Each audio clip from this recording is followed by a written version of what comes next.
예, 안녕하세요. 빌딩숲 대표 안유론이라고 합니다. 오늘은 고금리 시대 빌딩 투자의 방향에 대해서 한번 이야기해 볼 건데요.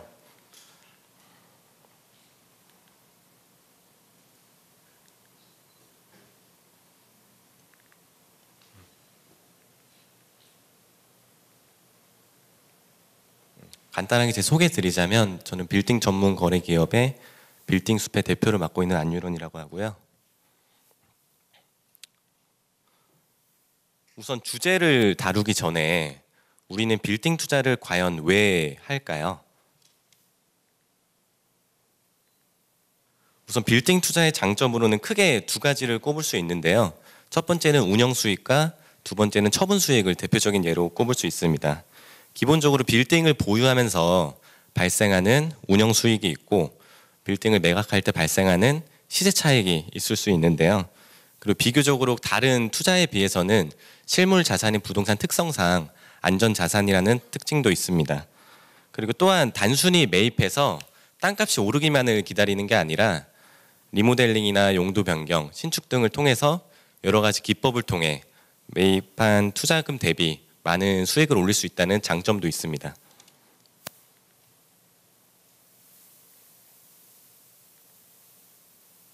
그리고 또 하나 큰 장점은 대출 규제에서 비교적 자유롭다는 점인데요. 고가주택은 대출 규제가 상당히 심한 편이기 때문에 대출이 잘 안 나오는 반면 아직까지는 빌딩은 대출에서 좀 자유로운 편입니다. 일반 주택 대비 더 많은 대출이 나오기 때문에 투자금 대비 더 많은 수익을 극대화할 수 있겠고, 물론 임대업 이자 상환 비율이라는 RTI라는 규제가 있기는 합니다.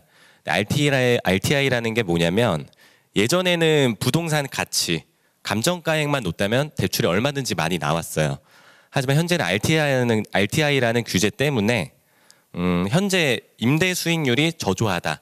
그럼 대출 규제까지 함께 제한하는 건데요. 이자를 갚을 능력이 없다라고 판단하는 거죠. 다만 이런 규제도 법인이 아닌 개인에게만 적용되기 때문에 개인 투자자분들도 많이 이제 법인을 생성해서 우회해서 투자를 많이 하고 계신 편입니다. 더 이상 빌딩은 수백억 자산가들만이 하는 게 아닙니다. 여러 투자 기법들 중에 하나의 투자 상품일 뿐이고요.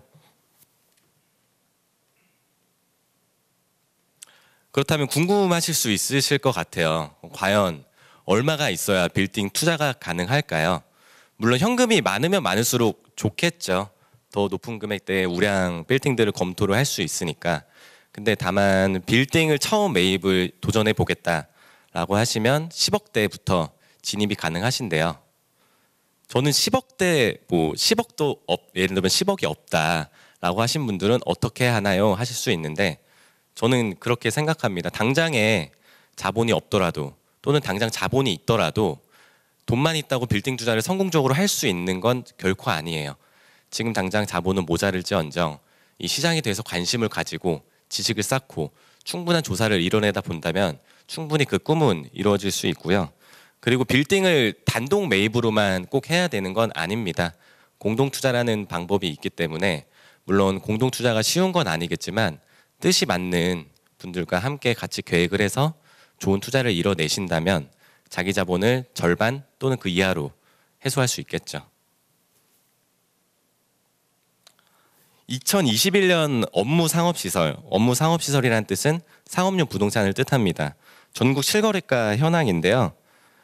거래 건수가 전국적으로는 27,237건 기록이 됐고 전년도 대비 14.3% 상승했습니다. 총 거래 금액을 보시면 71조 8,032억 원이고 전년도 대비 28% 상승했는데요. 이는 실거래가 제도가 도입된 2006년도 이래로 처음 기록된 금액입니다.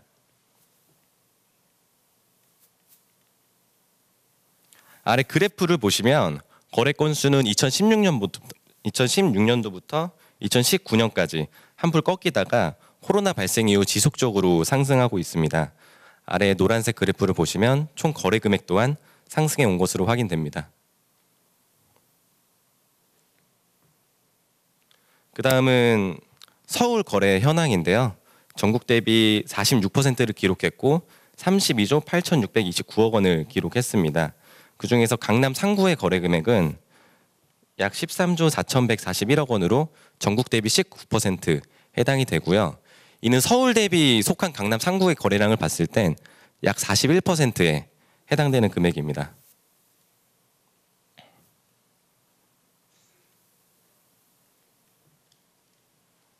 다음은 서울과 강남 3구의 업무 상업시설, 즉 상업용 부동산의 평당가 상승 추이입니다. 서울과 강남 3구의 평당가 상승 추이를 보시면 서울 평균 평당가 상승 추이는 지속적으로 상승하고 있는 것을 보실 수가 있고, 강남 3구 같은 경우는 서울 평균보다 더 가파르게 오르고 있는 걸 보실 수 있는데요.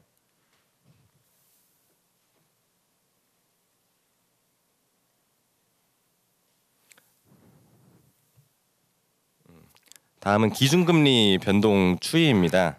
대한민국 역사상 최초로 4회 연속 인상해서 현재 기준금리는 약 2.5%를 차지하고 있고, 지난 4월부터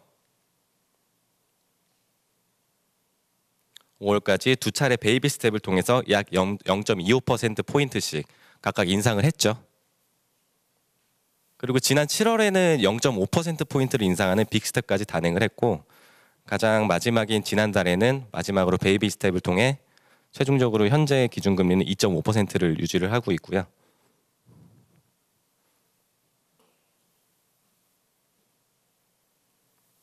다음은 기준금리 인상 예측입니다. 자료를 보시면 기준금리 인상은 적어도 올해 말까지는 지속될 것으로 판단을 하고 있고요. 그렇기 때문에 현재 매수 심리는 상당히 위축돼 있죠. 여러 기사들을 보시면 연말 기준금리가 3%, 금통위 6명 전원이 추가금 인상 발표를 예상을 하고 3%까지는 올릴 필요성이 있다. 사실상 제 생각에도 최소한 0.5%는 오를 것으로 판단을 하고 있고요. 그럼 여기서 질문이 있으실 수 있을 것 같아요. 계속 오르고 있는 금리, 빌딩 투자 과연 해도 될까요? 질문을 한번 바꿔보겠습니다. 상업용 부동산, 즉 중소형 빌딩의 시장은 과연 하락을 할까요?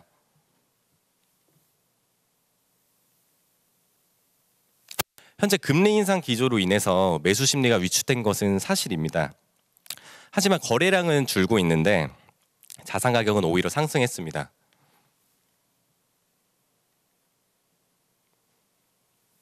최근 5개년도 상업용 부동산 1분기 거래 추이입니다.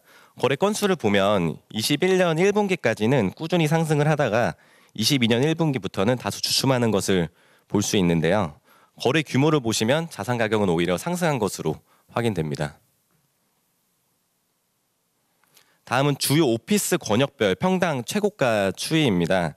그래프를 보시면 올해까지도 여의도 권역인 YBD와 강남 권역의 GBD 평당 최고 가격은 더 상승한 것을 볼 수 있고, GBD의 경우는 더 가파르게 상승한 것을 볼 수 있습니다.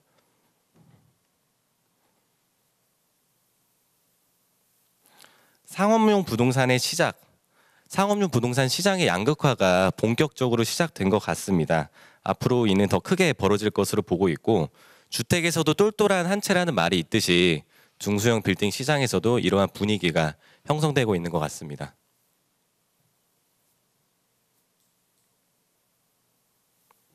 주요 지역, 가치 있는 물건을 골라내는 것이 가장 중요한 순간인데요.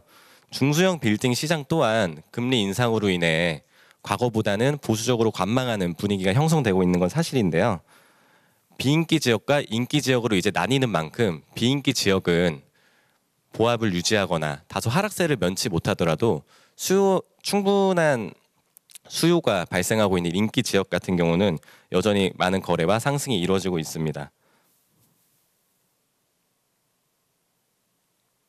그렇다면 주요 지역과 인기 지역은 어디일까요? 전문가들마다 각자의 의견은 다 다를 수 있지만 저는 여전히 강남구를 꼽고요. 추가적으로 두 가지를 더 말씀드리면 성수와 용산으로 치면 한남동입니다. 다음 표를 보시면 밸류맵에서 제공하는 성동구의 검색 트렌드 데이터입니다. 자료에 따른 관심도를 살펴보면 뚝섬역 일대를 포함하는 성수동 1가와 성수역 일대를 포함하는 성수동 2가의 관심도가 굉장히 높은 것으로 확인됩니다. 사실상 성동구 하면 성수동이지 라는 수식어가 붙을 정도로 관심이 매우 뜨거운데요. 다음은 용산구의 검색 트렌드 데이터입니다. 마찬가지로 말씀드렸듯이 한남동의 관심이 가장 뜨거운 곳으로 확인됩니다.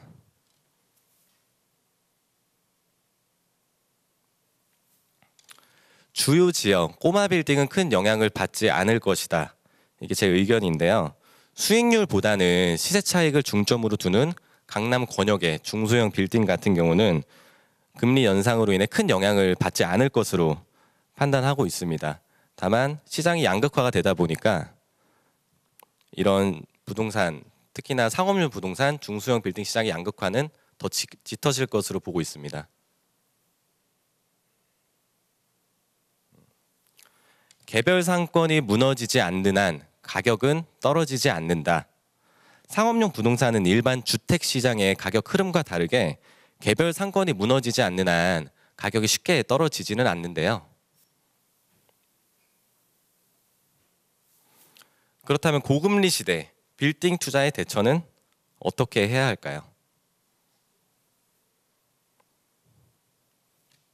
여러 가지가 있겠지만 크게 세 가지 키워드를 꼽아봤습니다. 첫 번째는 주요 지역과 두 번째는 황금성, 세 번째는 적정한 대출이 있겠는데요. 첫 번째는 주요 지역에 주목하라입니다.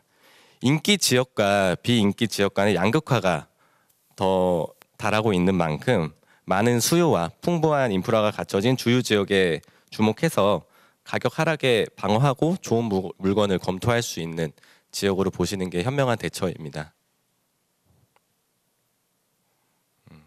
두 번째는 황금성이 좋은 입지를 골라내라인데요. 당장의 수익률은 크게 중요하지 않습니다. 물론 처음 매입 당시에 많은 이자 부담에 대한 1차적인 방어는 되겠지만 재차 말씀드리지만 부동산은 첫째도 입지, 둘째도 입지입니다. 현재는 수익률이 다소 저조할지라도 주택을 매입해서 근린생활시설로 용도 변경을 하거나 리모델링이나 신축 등을 통해서 가치를 증진시킬 수 있기 때문에 좋은 입지를 잘 골라내는 것이 중요하고 그게 바로 곧 황금성으로 다가올 수 있습니다.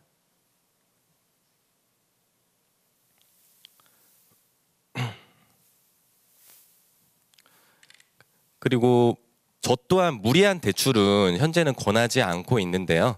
대출 금리가 많이 오른 만큼 현 시점 절대적인 투자를 권하는 건 아닙니다.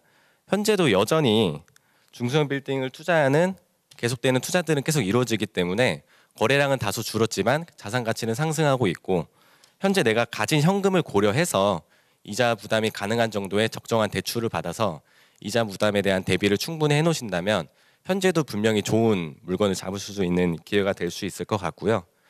최소한 공실에 대한 갑작스러운 공실에 대한 대비라든지 아니면 이자 부담이 늘어난 만큼 1년치 이자 부담에 대한 잉여 금액을 충분히 철저히 대비해 놓는다면 현재로서도 충분한 검토가 가능한 상황입니다.